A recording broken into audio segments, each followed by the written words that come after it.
Good morning.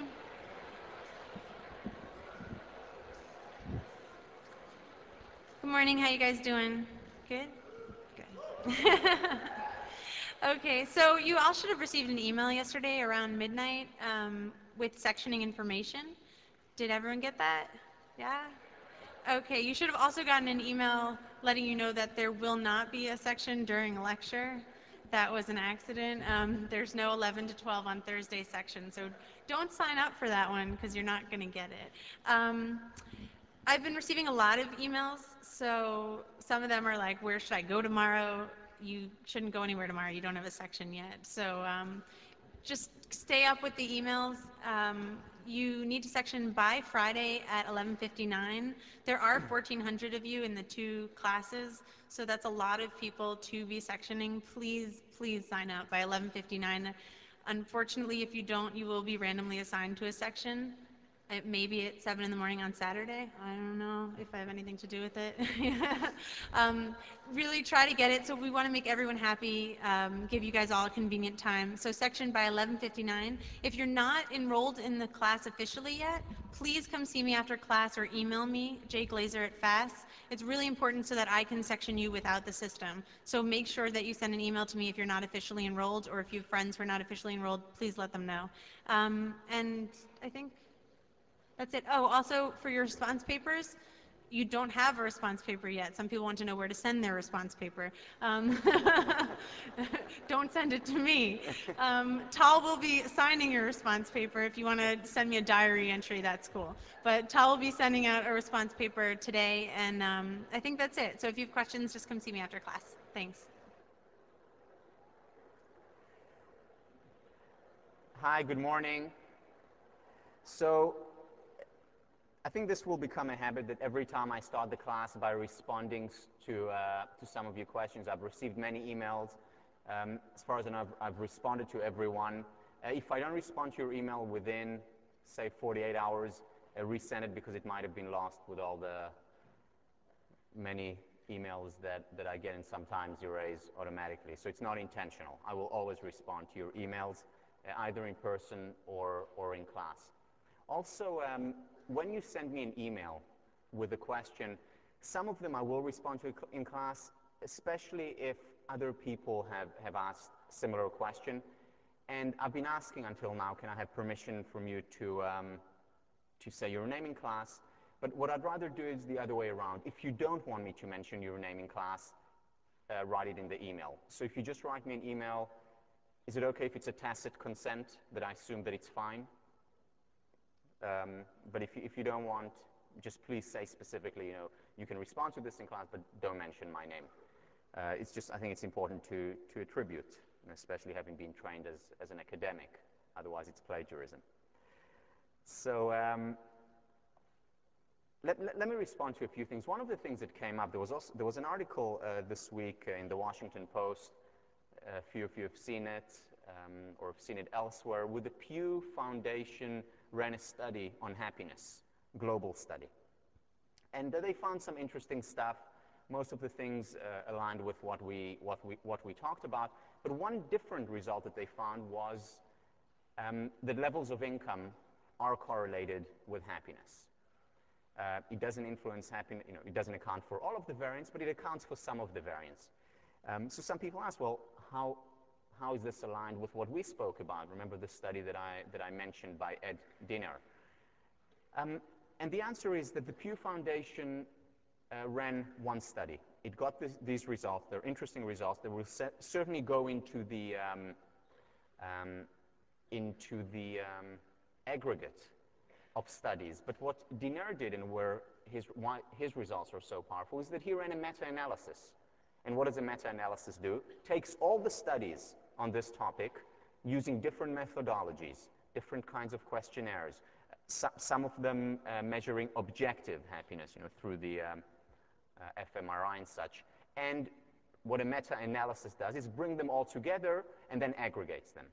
And his results found that there was no correlation between happiness levels and income levels. Now, within all the hundreds of studies that he aggregated, there are certain ones that show that there is that there is a correlation. But that's the power of meta-analysis. And the meta-analysis would argue that these are noise as opposed to the essence when you aggregate 100 or hundreds of studies. Having said that, and this is a question that Abdul Reed brought up, how can it be that levels of income don't matter? So here's the thing. Levels of income, in terms of perception, people believe that levels of income matter. If you ask people what is the first thing that you think will make someone happier, they would usually say, good relationship, but the next thing would be probably income. It's measurable, easy to quantify, but that just it doesn't work that way. Yes, it makes us happy initially when we suddenly make 3,000 instead of 1,000, when we move to a beautiful home after having lived with 4 roommates. It makes a difference initially, but then we very quickly go back to our base level, except for lower income. A homeless person absolutely is affected by low income. No question about that. People who are living in poverty are affected by their income.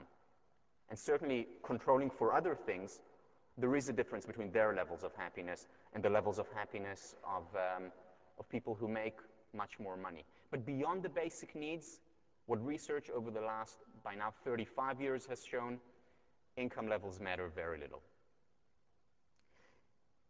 So here's the question that was asked by, actually by a few of you.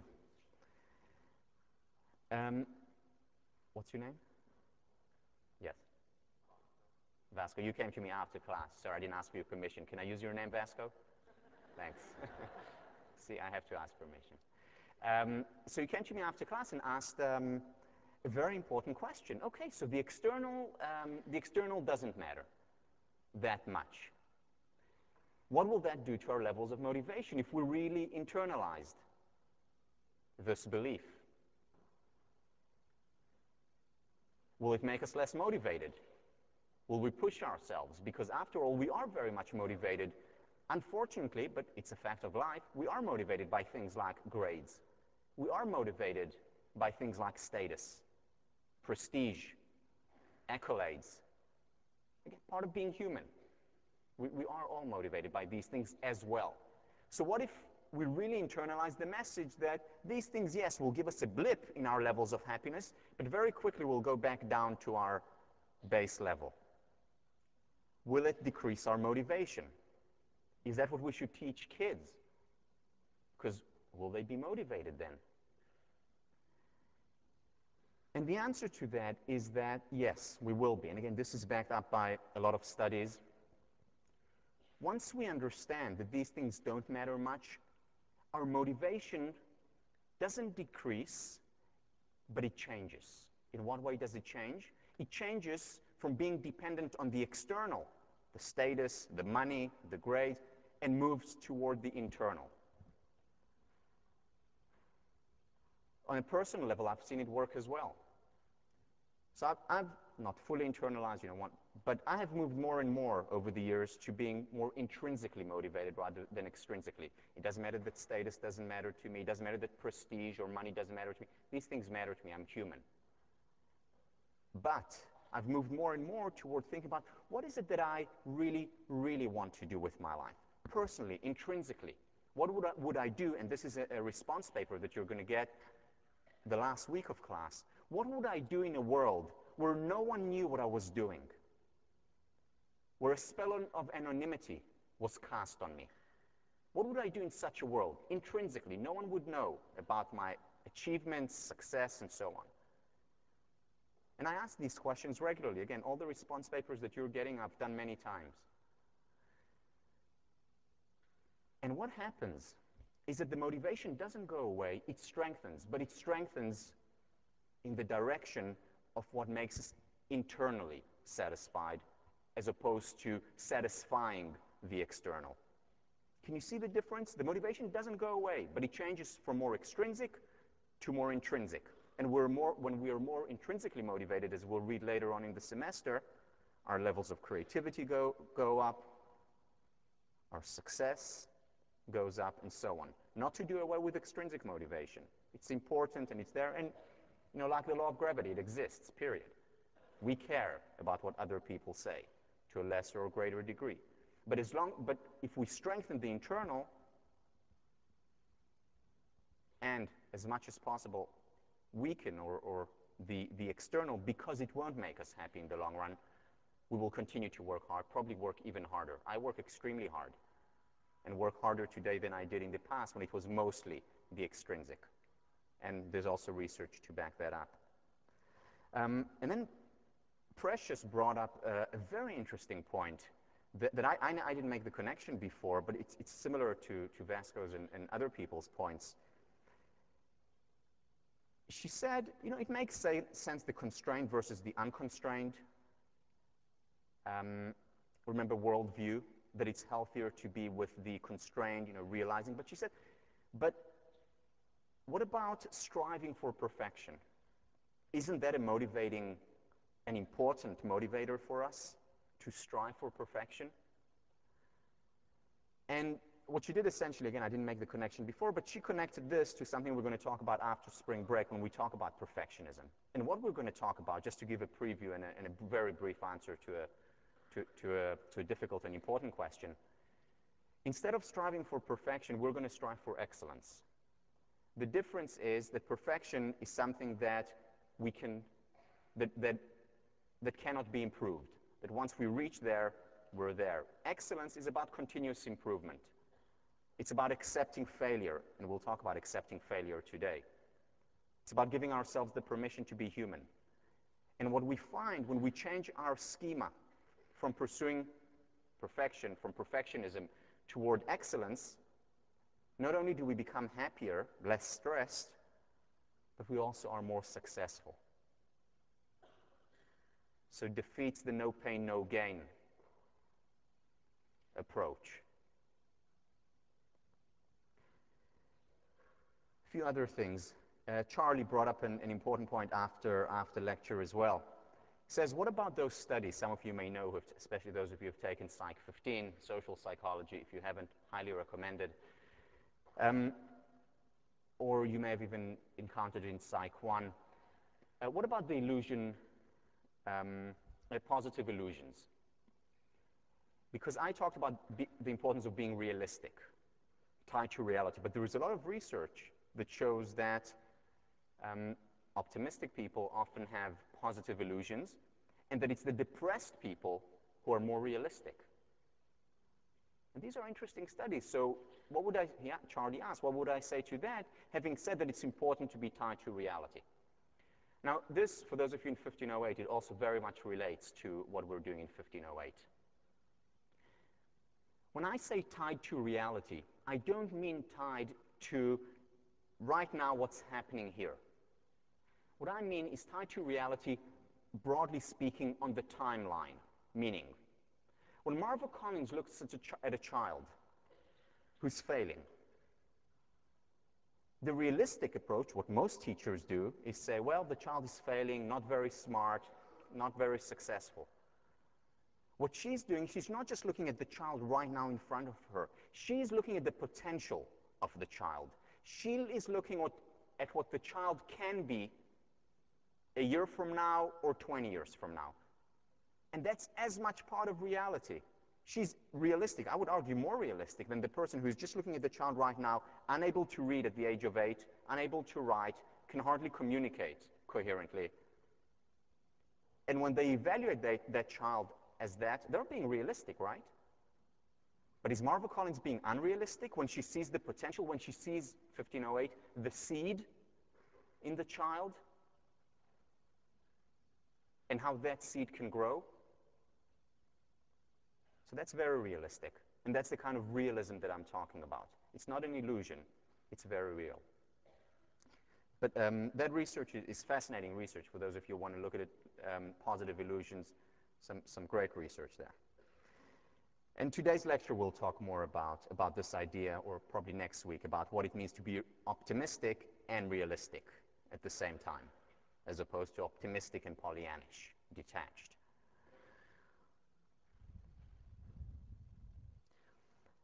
I want to say a few more words about the permission to be human. A lot of emails from you about this idea. To me, permission to be human in many ways is one of the pillars of a happy and fulfilling lives. Why? Because if we don't give ourselves the permission to be human, to experience negative emotions as well, then we'll just be frustrated. We'll be frustrated in the same way that an engineer will be frustrated if he or she doesn't accept the law of gravity as a given, as part of nature. Nature, to be commanded, must be obeyed, as Francis Bacon said. I want to tell you a story about my son when he was born. He's now 20 months old, and when he was born, I remember the excitement, and I was there in the delivery room, really the most unbelievable experience that I've ever had. And we were at Beth Israel Hospital. He was born at 1 a.m. At about 6 a.m. in the morning, my wife's doctor comes in. His name is Dr. Todd Shapiro, comes in to check her, to see that everything is okay with her and the baby. And he talks to us a little bit, and it was, thank God, a good, nice delivery, and everything was fine.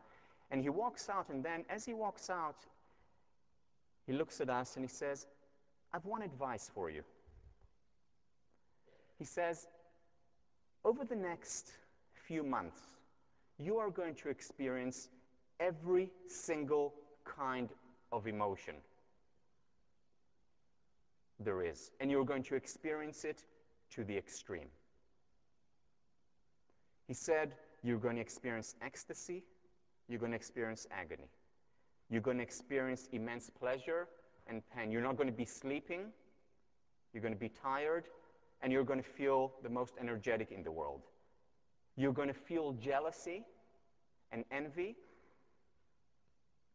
toward the child, and you're going to feel the most incredible emotions of love. You're going to be angry, and you're also going to feel the most benevolent and generous that you've ever felt. And he left. This was the most helpful advice I received about child rearing from anyone. Now, why was it so helpful? So, my wife and I had been, we'd been married for 4 years when, at that time, she was my high school sweetheart, so we'd been dating for many years, not on and off at times, but for a long time. And I was always the central person in her life when we were together, and she in my life. And suddenly comes a 7.5-pound thing, and suddenly there's someone else who demands more attention even than I do, and who gets more attention than I do. Maybe I should cry more. And he's there, and my wife is no longer, I'm not the center of her existence anymore. And I experience jealousy and envy toward my baby.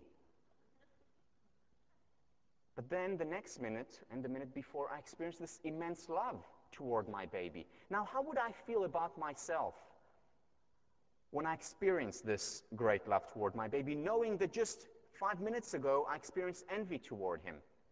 Like a schmuck, like a hypocrite. But then, at the back of my mind, there's Dr. Shapiro. You're going to experience every single kind of emotion. And what he was saying to me, in different words, was, it's human. It's natural. Everyone experiences these things.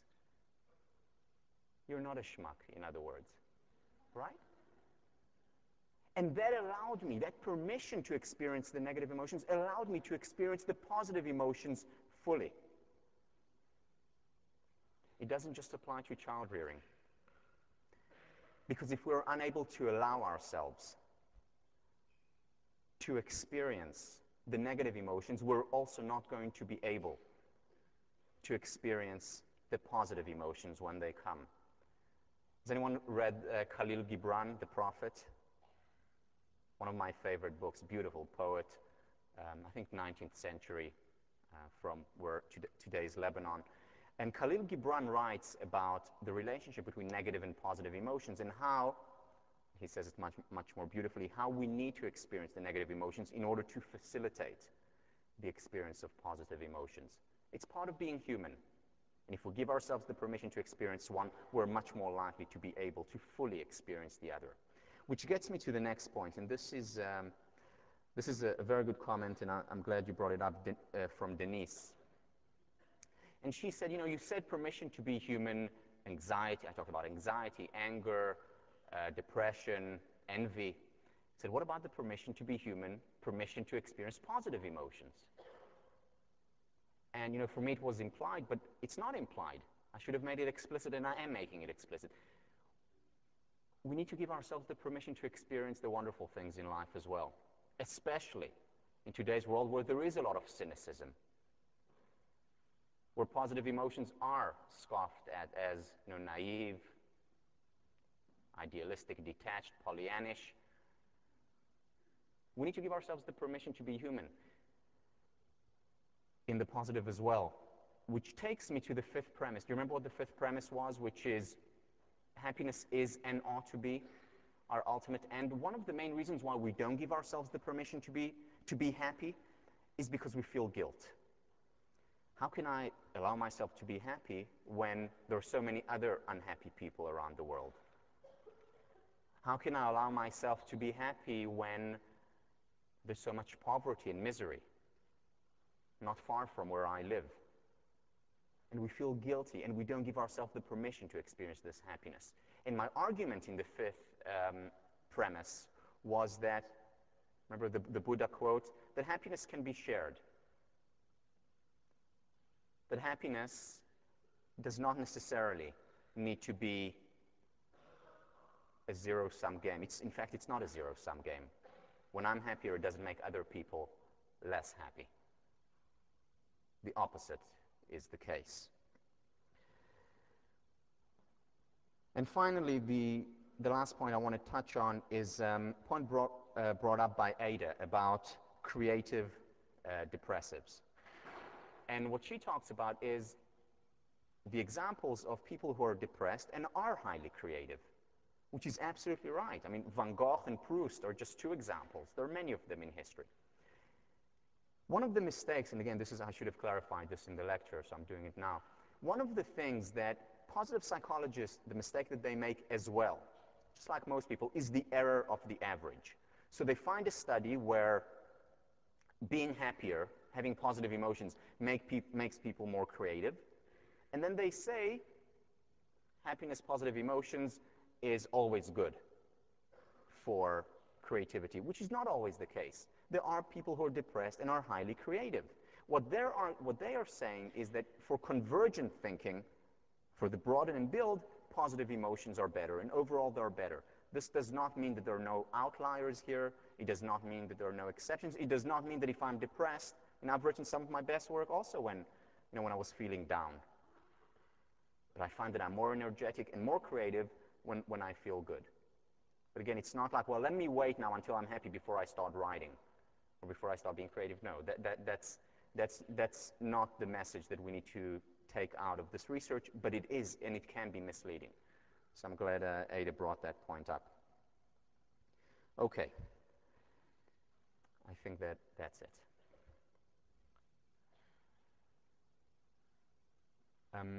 Barry, we're not going to show the video today. We'll show it next time. Okay. So what I want to talk about today is this idea of beliefs as self-fulfilling prophecies.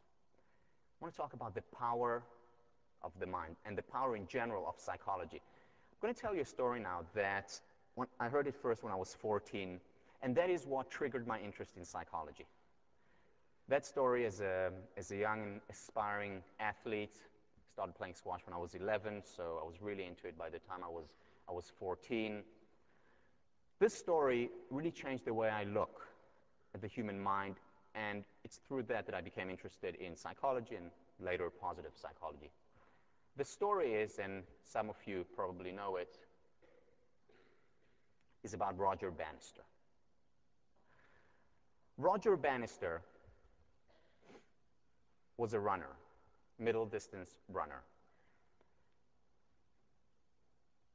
He studied medicine at Oxford University, England, and he was around at a time when the mile was considered the most prestigious distance. There was a lot of almost aura, mysticism around the distance of the mile. So up until the year 1954, runners believed that the mile couldn't be completed in less than 4 minutes. Bless you.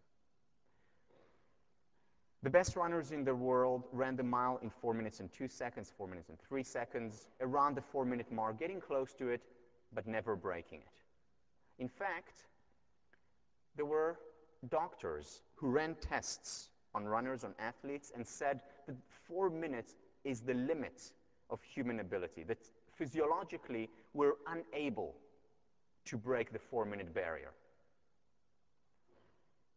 Doctors and scientists showed that. And the runners proved that they were right, because no matter how hard they trained, no matter how hard they tried, they would run the mile just above the 4-minute mark. That's when Roger Bannister came onto the scene, in the 1940s. He was then a student at the time at Oxford University, and he said, this is nonsense. The mile can be run in under 4 minutes, and I'm going to be the one to do it. He was discarded as a dreamer, detached, especially given that he was running the mile at that time at 4 minutes and 12 seconds. That was his personal best. Good runner, one of the best, but certainly not even close to the best in the world. But he continued to train, not harder than the other runners, but as hard as the top runners in the world, and he improved. But then he reached 4 minutes and 2 seconds, and he stopped, like all the other runners in the world. And the runners would say, we told you. Great runner, they had a lot of respect for him as a runner, world class, but a dreamer as far as the 4-minute barrier is concerned. He continued to train, he continued to say that it was possible. And then in April 1954, on his home turf at Oxford University, Roger Bannister ran the mile in 3 minutes and 59 seconds. Sensation. For those of you who were around then, you remember sensation. Front page news all over the world. Science defied. Doctors defied. The impossible made possible. It became known as the Dream Mile. But listen to this. So remember, for decades, no one, since the time they started measuring runs, no one could break the 4-minute barrier. It was considered impossible. 6 weeks later, an Australian runner by the name of John Landy runs the mile in 3 minutes and 58 seconds. During the same year, 1954, 37 runners run the mile in under 4 minutes.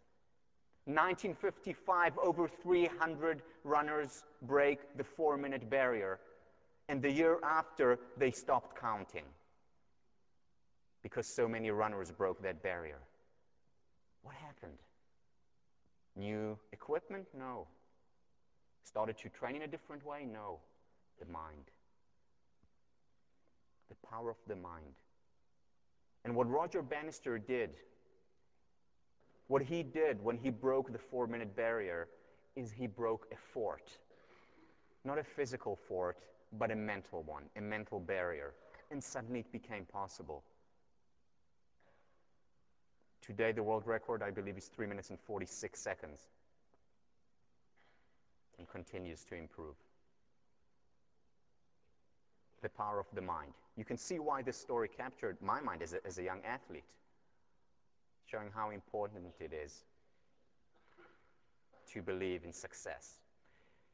Now, here is what I want to do today and next time. This is a two-part lecture. I want to share with you research, actual rigorous research that explains what is it about the mind, what is it about beliefs that actually shape reality. I want to share with you the mechanism of how it actually works. What Roger Bannister did and what happened inside here for thousands of runners and millions of people around the world right after that. But then I also want to talk about some caveats, because just saying to someone, be optimistic and believe, that's not enough. That's pop psychology. It doesn't really work. So we're going to talk about actual research that shows how do we find realistic optimism, optimism that can help. And finally, and we're not going to get to this today, but next time, most importantly, how do we raise our beliefs? What are some of the techniques that we can actually use in our lives? Whether it's using our imagination, whether it's using some techniques from cognitive behavioral therapy, whether it's behaving in certain ways that will lead us to believe more in ourselves. Because these things can change. And we'll talk about the research that illustrates this. In other words, what I want to show today is the scientific behind what has been considered for many years a mystical statement by the Buddha. We are what we think. All that we are arises with our thoughts. With our thoughts, we make our world. Maybe not fully, and of course there are external circumstances, there are limitations. But to a great extent, we create our world through our beliefs, through our self-concept, through our expectations of the future. Whether it's of other people, remember, do we see the seed in the child or not, but also of ourselves. Who did that with their minds?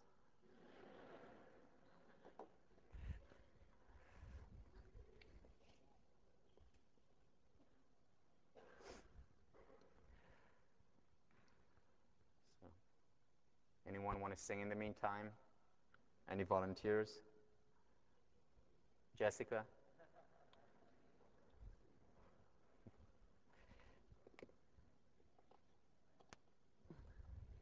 Okay.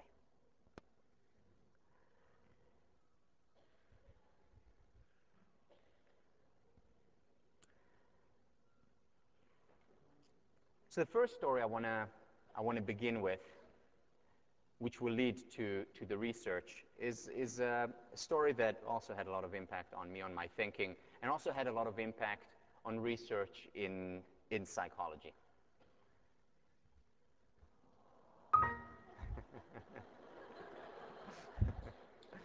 I agree with you.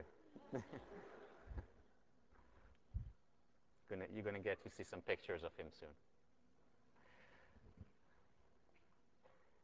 Now, before I had a child, I would get all these emails from parents with all the pictures, and I would say, God, they're so cheesy and...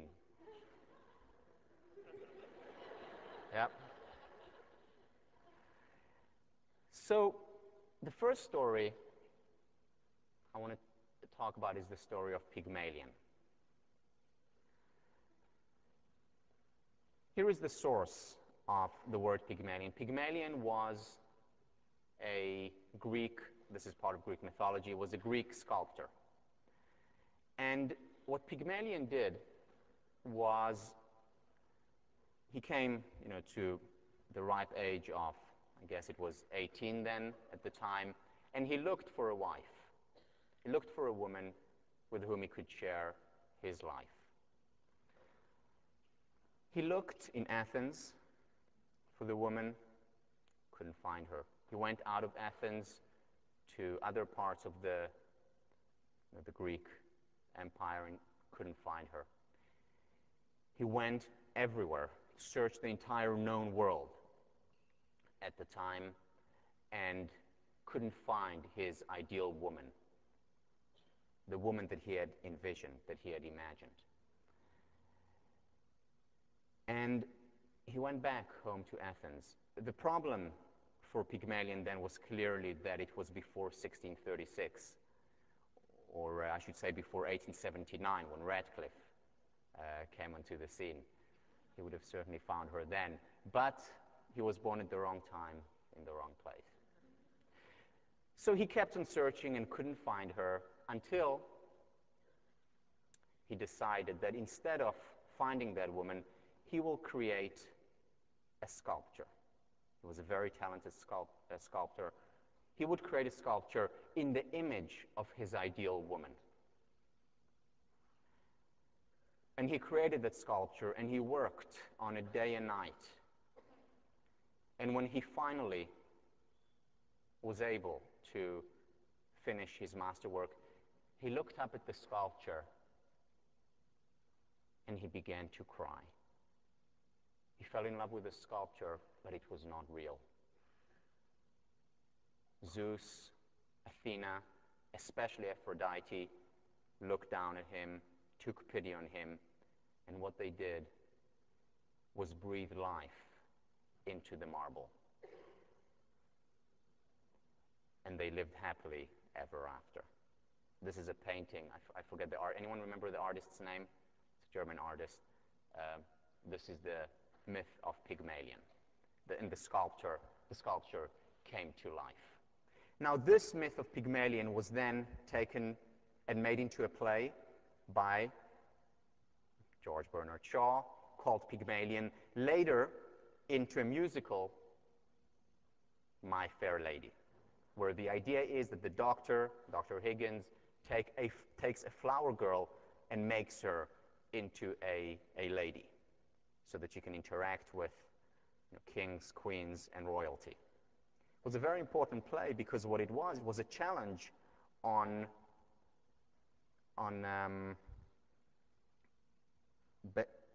you're being born into a certain class, and also a challenge and for being a merit-founded society. What happened in the story, which is interesting, is that ultimately she transformed him more than he transformed her. A beautiful story, but again, the idea of Pygmalion. So it's with this idea of Pygmalion from the history of literature that Robert Rosenthal approached the classroom. He was here before you came here. He was the head of the department for many years. And when I was a graduate student, it was his last year. Now he's in California. He was misled, thinking that California would make him happier. He's there with his grandchildren. That's why he moved. And what he did was take this idea of beliefs, believing in something, whether it's in a flower girl or in a sculpture or in oneself, and he brought it to the classroom. And here is his study. Brilliant study, published back in 1967, should be taught to every single teacher in the world. Unfortunately, not many teachers know it. This is what he did. He went into classrooms between first grade and fourth grade, and he gave the students tests. And he told the teachers that what these tests were measuring was whether they were fast spurters or not. Fast spurter meaning that they are now at a stage in their life when they're going to make a big leap forward in terms of their cognitive abilities. And he said this is a test devised at Harvard, just the latest and best. And then he went on and told the teachers which students were actually fast spurters, which children over the next year were going to make a big cognitive leap forward in their studies. Now, unbeknownst to the teachers, the test that he took was a regular IQ test. He didn't even look at the scores at that time. He used it later. And he arbitrarily told the teachers who the fast spurters were. Complete random design. And he said to the teachers one more thing: you cannot tell the students that they're fast spurters, or they're not, because we don't want to hurt anyone. But just so you know. That's all he said, and he left, coming back at the end of the year. And here is what he found at the end of the year. These fast spurters, random sample from the class, these fast spurters started to perform better and continued to perform better for as long as they remained with him in terms of evaluation. They performed better in the humanities. They also performed better in math, in objective tests. And here is the most amazing thing. He measured their IQ again at the end of the year, and the fast spurters' IQ actually increased significantly. Now, IQ is usually considered to be stable, right? You're born with your intelligence quotient. You're born with it and you die with it. What this study showed was that their IQ actually changed over that year. And the teachers weren't allowed to tell them that they were very smart or fast spurters. But it was all the nonverbals, the attention that they gave them, the belief in these students. Remember we talked about practical idealism? How many teachers know about this study? And the same question asked, how many people know about Marva Collins knows about this study. You can be sure of that. She lives it every single day. For her, everyone is a fast spurter. But most teachers don't know it. And this has to be out there.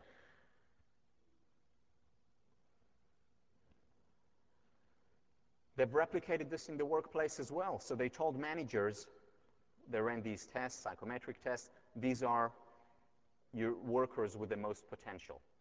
These workers actually became the best workers. Absenteeism level went down. These workers didn't know that the boss had just received this information, but they became more committed to the workplace because of that. Because the boss communicated more belief in them. It doesn't have to be explicit. It doesn't have to be showering with praise. Oh, you're so smart. A lot of it are subtle cues saying, I believe in you. Think about these implications for relationships, for our interpersonal relationships. Think about it for your role as a future parent, as an older sibling, as a child to your parents, because you know what? It works both ways.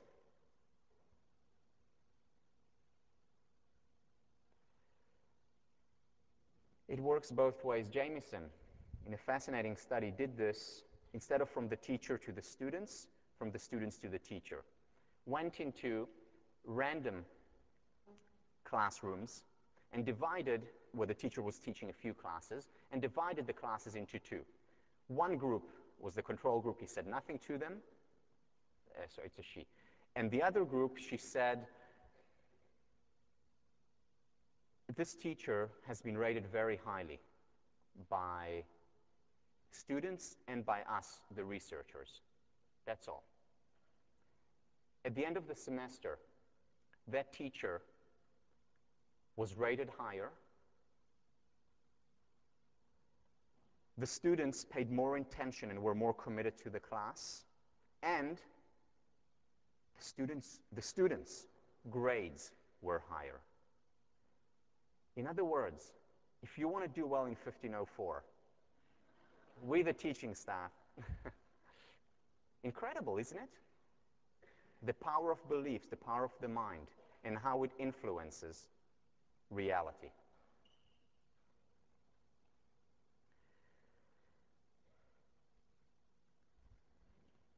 Goethe, treat a man as he is, and he will remain as he is.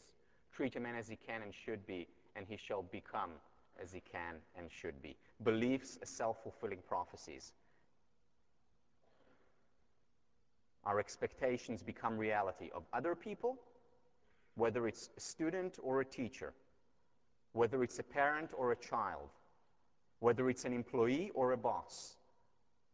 Those of you in 1508, we're going to devote 2 entire classes just to this idea in the workplace and the important role of a leader and a follower in terms of expectations and beliefs.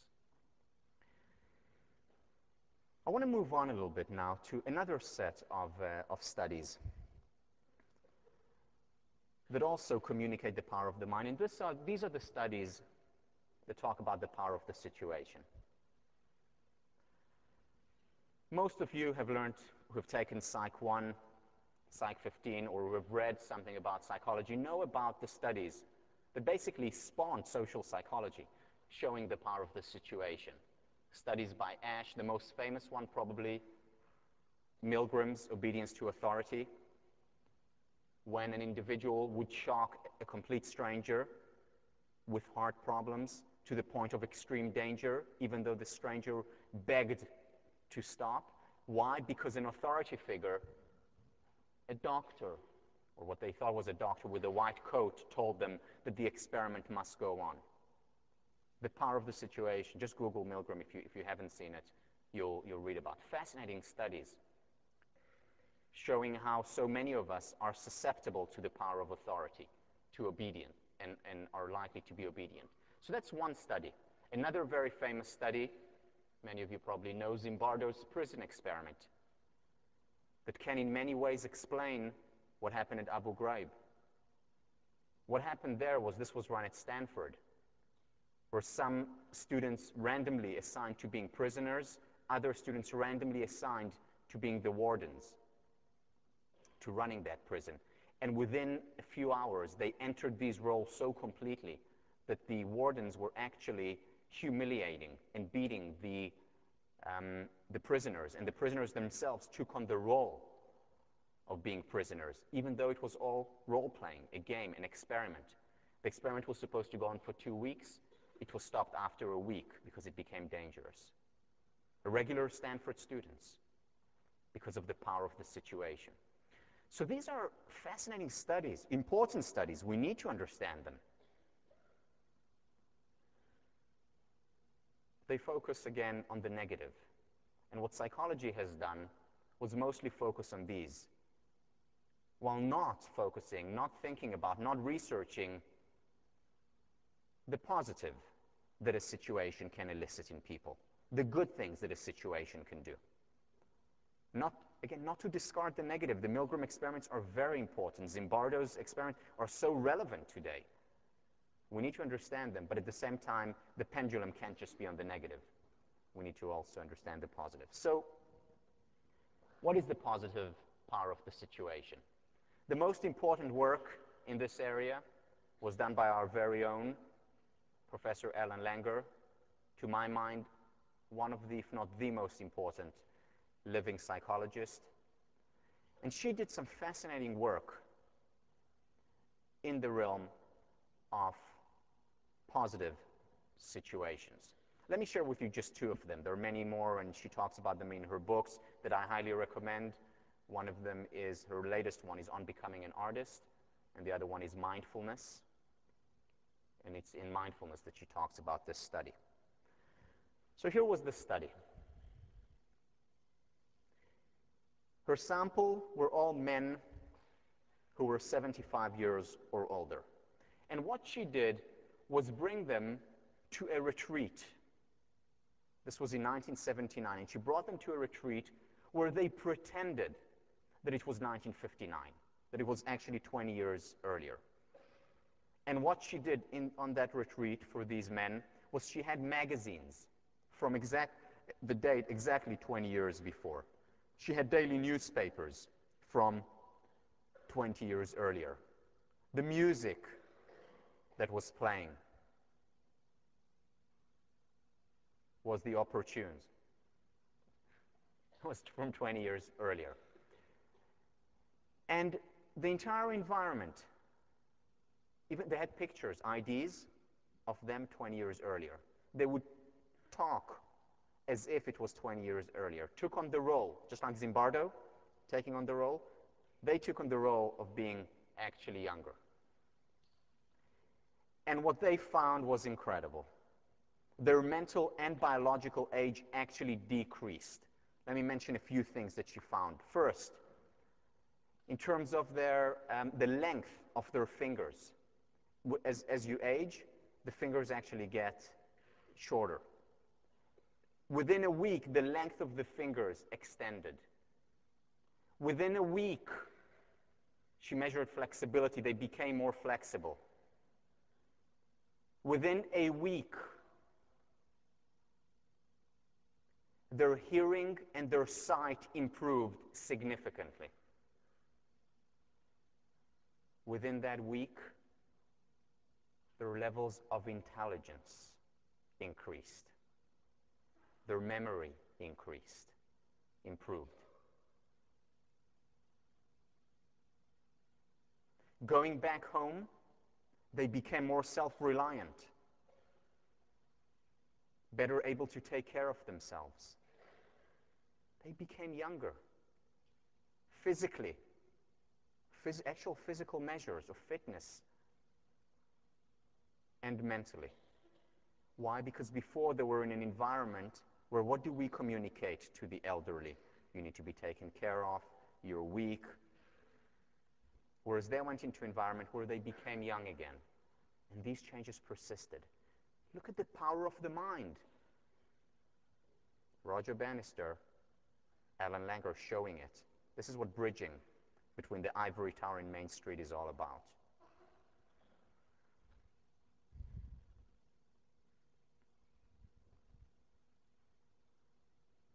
Oh, also they were judged to be younger, significantly younger on pictures that were taken before and after, and also their muscle strength increased during that week. The power of the mind. Here's another cute study that also Professor Langer ran. This was back in 1989. She took her subjects into a simulator, a flight simulator. And what she did was she measured their eyesight. You know those normal charts that you put on the wall? Regular charts. She measured their eyesight before the experiment, and she had a control group that also measured after. And there was no difference between measuring it now and measuring it an hour later. You know, we're pretty consistent about eyesight. But then she took a group, the experimental group, and she took them to this simulator. She dressed them up as pilots, the whole gear. She actually took them into a flight simulator, and they played around with the simulator, learning how to maneuver the plane and so on. It was a jet fighter plane. And then, when they were dressed as pilots within the simulator, she had them take that same eye test, exact same eye test, same size letters that the control group had, all the same. 40% of the subjects, their eyesight improved significantly. Amazing. Just because they were put in a positive situation. Why? Because we associate fighter pilots with people who can see well. Right? I knew from a very young age I couldn't be a fighter pilot because of my glasses. This is the stigma that people have. So they assume the role of a fighter pilot, and their eyesight actually improves for 40% of them, not all.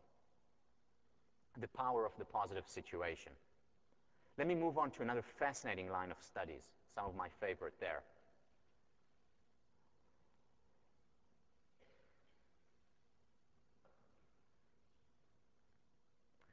Studies on priming. What is priming?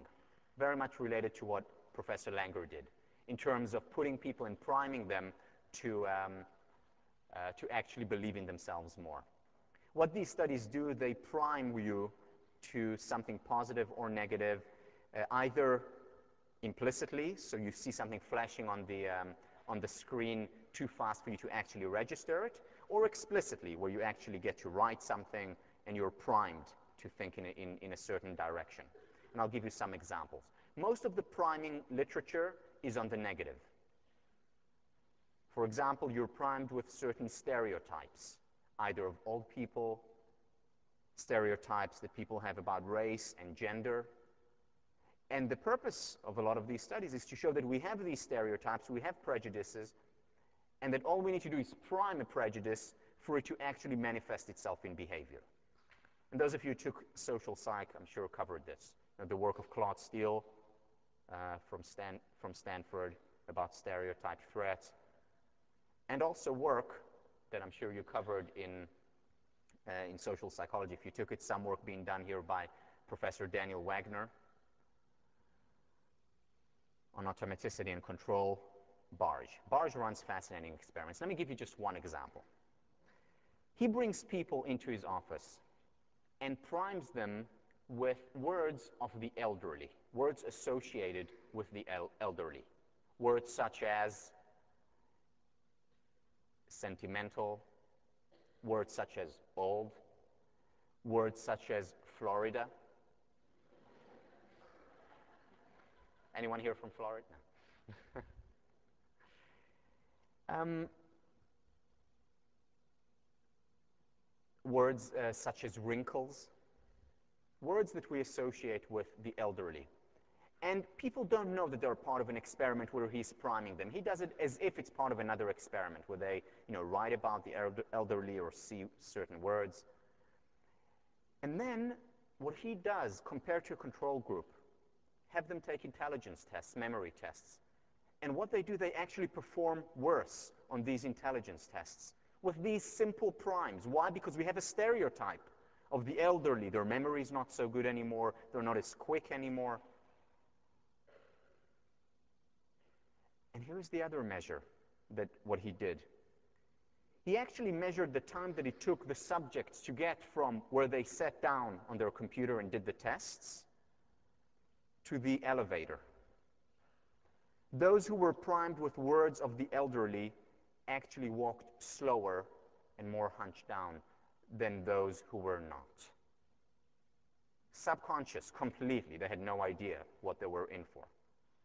This can be primed on the subconscious level or much more consciously. But it doesn't only have to do with negative stereotypes, as Professor Langer shows. We can also use it for the positive, which Barge did. He primed people with words that are associated with achievement, thriving, success, persistence and hard work, motivation. He primed them with these words. And then he gave them the same tests. Again, control group versus this group.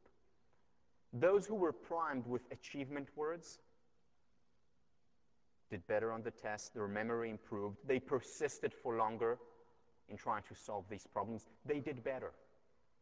With simple primes, completely not consciously, because one experiment he asked them to find synonyms for the word achievement.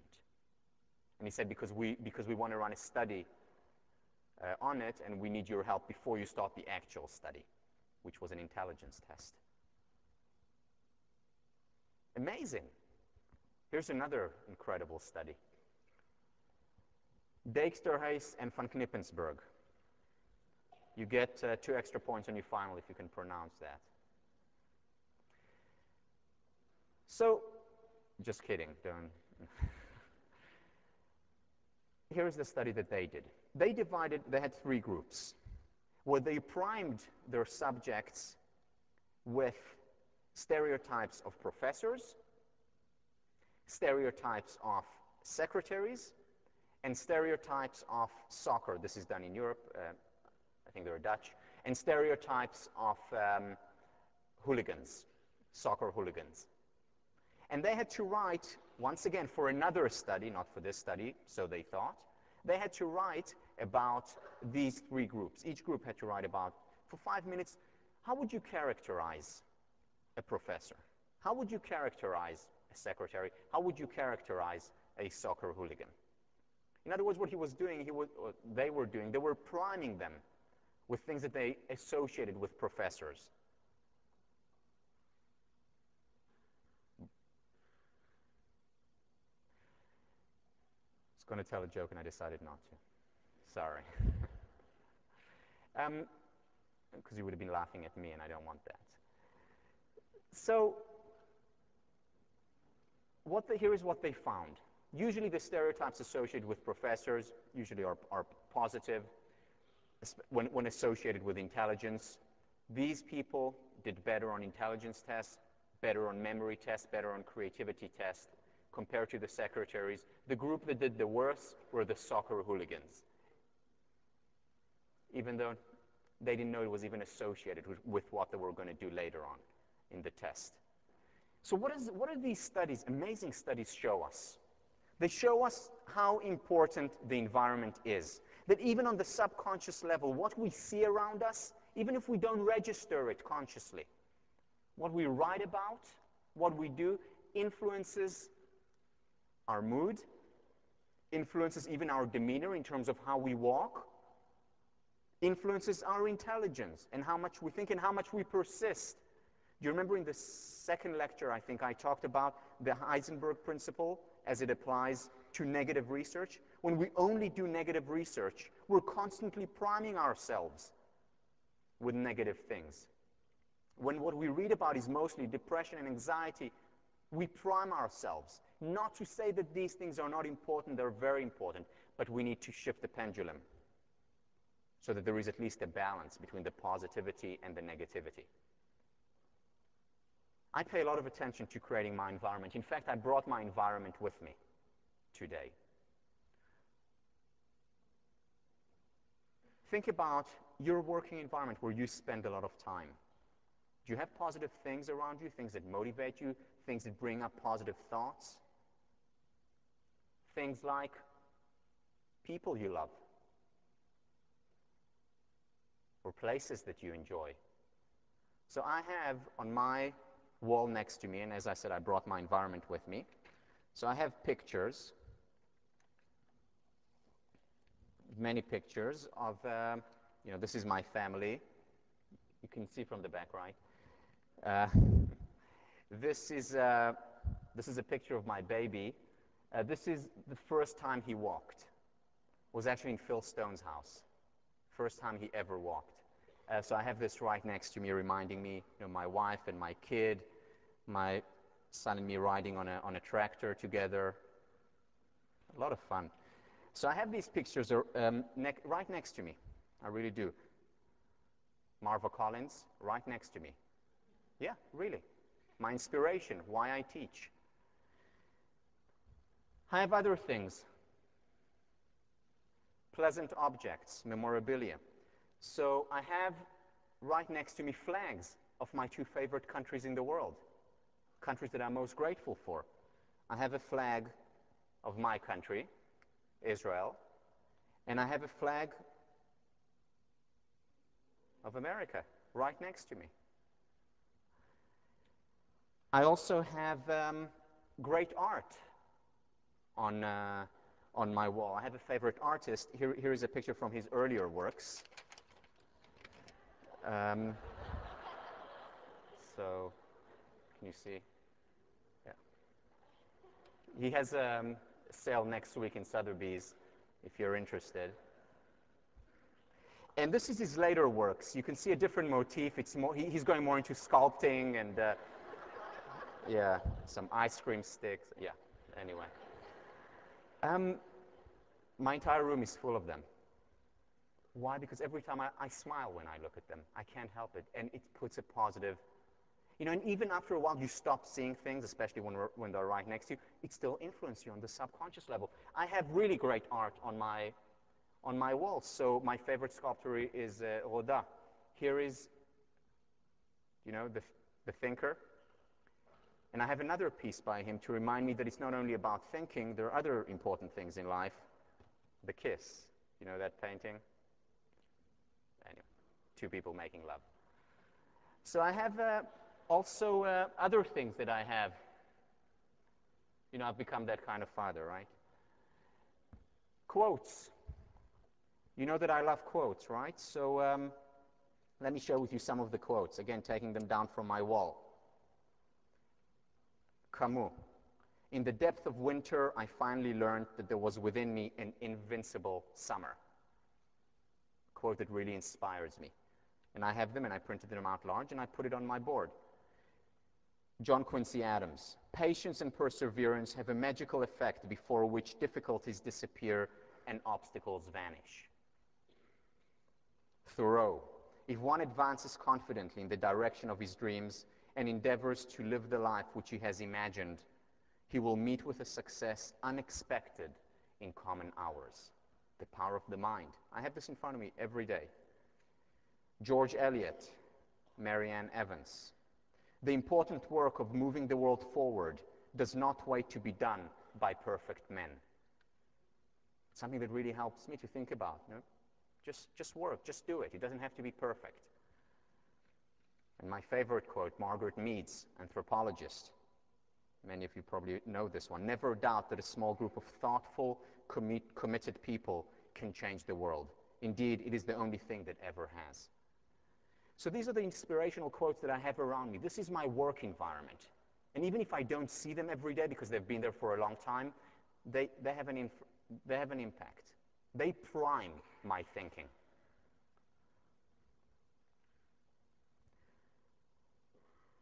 Okay.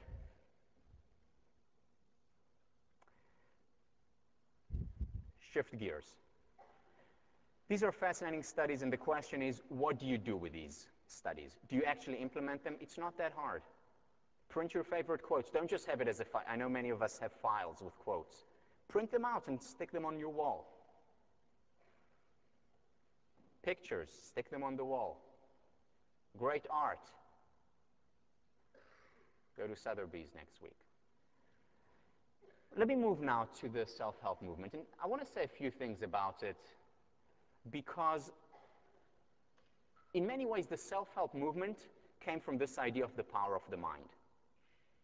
This was the genesis of the self-help movement, when people realized that their thoughts were influencing reality. And the most famous book, the book that brought to people's consciousness this idea of how much the mind affects you, is Think and Grow Rich. Many of you have this book at home. Over the years, it has sold more than 60 million copies. Much more than 7 journal articles, right? 60 million copies, and it continues to be one of the best sellers on Amazon. I think it was published in the 1930s. And what was the message of Think and Grow Rich? Whatever your mind can conceive and believe, it can achieve. The American dream. It's all up to you. You can do it with persistence, and if you imagine it enough, it will actually come true. What a message. And people bought this message. They wanted to believe it. And many people told, my success came as a result of this. Henry Ford, the industrialist, whether you think you can or can't, you are right. So this message was internalized by business people. It was internalized by people from all over the world. I spent a lot of time living in Asia, specifically in Singapore and in India. This book and other books like it are bestsellers there also. These books have changed the world, the way people think about the power of the mind. Another very famous one, The Power of Positive Thinking. Here is what Vincent Peale says. Have great hopes and dare to go all out for them. Have great dreams and dare to live them. Have tremendous expectations and believe in them. And people believed in that message. They wanted to believe in this message.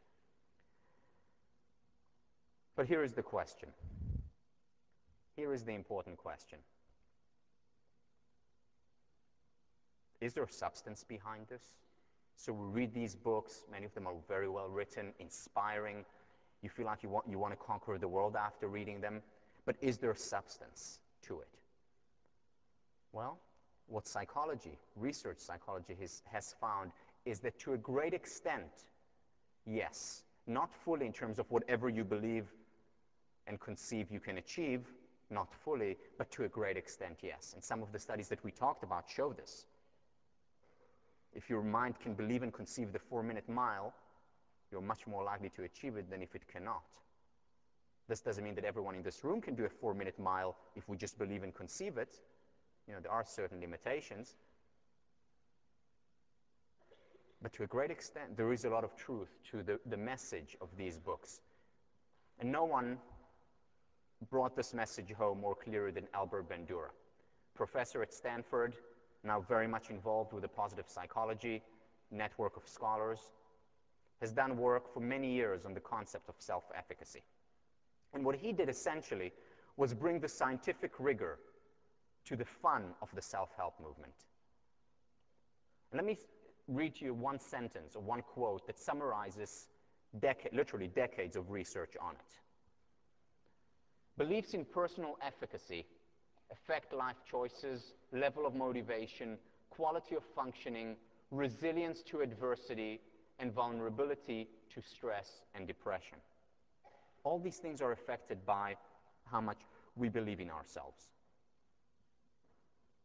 People who regard themselves as highly efficacious, i.e. who believe in themselves, act, think, and feel differently from those who perceive themselves as inefficacious. They produce their own future rather than simply foretell it. In other words, going back a lecture, they become the scribes in their own lives, determining their future by what they believe And note what he says. They act, they behave differently, their thought patterns are differently, and they feel differently. They're happier. Very important stuff, but not as important as the final thing that he shows through decades of research, which is that we can cultivate it over time. It's not that, well, I was born believing in myself, and that's my base level, and that's where I'm stuck. Or I don't believe in myself, and it's such a pity, because that means I can't act, feel, and think differently. That's not what he showed, and next time we're going to talk about the research that he came up with of how we can actually cultivate higher levels of belief in ourselves.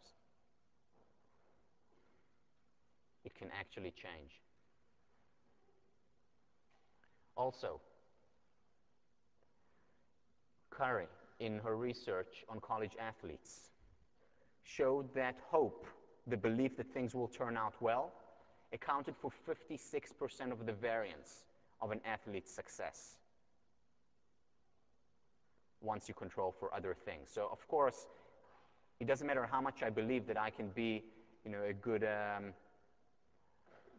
good addition to the football team, it will probably not work for various reasons that I will not go into right now. But it probably won't work no matter what the belief is. But 56% of the variance, once you start, is accounted for by how much you believe, how well you believe you can do. Nathaniel Branden, whom you're reading, over 40 years of working as a therapist, as a researcher, as a thinker in the field, very much bridges between rigor and fun, accessibility and yet depth. And here is what he says in his book, and you're going to read the book for this class. The level of our self-esteem, i.e., how much we believe in ourselves, has profound consequences for every aspect of our existence. How we operate in the workplace, how we deal with people, how we are likely to rise, how much we are likely to achieve, and in the personal realm, with whom we are likely to fall in love, how we interact with our spouse, children, and friends, what level of personal happiness we attain. Because what he showed, and what other people showed through their research, is that if we have low levels of self-esteem, if we don't believe that we are worthy of happiness, we don't give ourselves the permission to be happy, and that is one of the things that many people with low self-esteem have. No matter what we achieve, no matter what we attain, we will never be happy. Yeah, we'll experience a blip in our happiness and feel good about ourselves, but it will go down very quickly. And what he does in his work, and what he talks about in his book, is how can we raise the base level of happiness? Because you know what? There is no correlation, as I mentioned last time, between the external circumstances and happiness, or very low correlation, and only in extreme cases. But there is very high correlation between self-esteem and happiness. That's part of the research that I did. Was over 0.7 correlation between happiness and self-esteem, whether or not we believe in ourselves. And the great thing about it is that we can change it, that it's not a fixed level. So we may not work on happiness directly, but we can actually work on happiness directly, but we're going to work on self-esteem and cultivating it directly in this class. And what he says is that self-concept, how we look at the world, what our self-concept is about ourselves, is destiny. What we believe is very often what actually happens. Have a wonderful long weekend. See you next week.